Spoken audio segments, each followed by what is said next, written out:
Tu ești practic antidot. Acum din inimă nu pot să te mai scot. Sufletul meu e bolnav fără tine, pentru că tu ești tot. Sufletul tău până la capăt de zile, pentru mine antidot. Hei, ai ascultat piesa Antidot? Dacă nu ai făcut-o încă, ce mai aștepți? Intră pe YouTube și caută Antidot.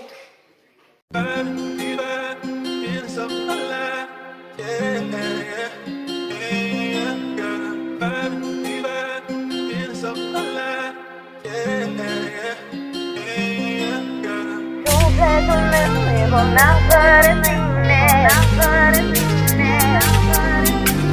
sufletul tău la capăt de zile, pentru mine antidot. Patru pereți fără tablouri, scaune goale.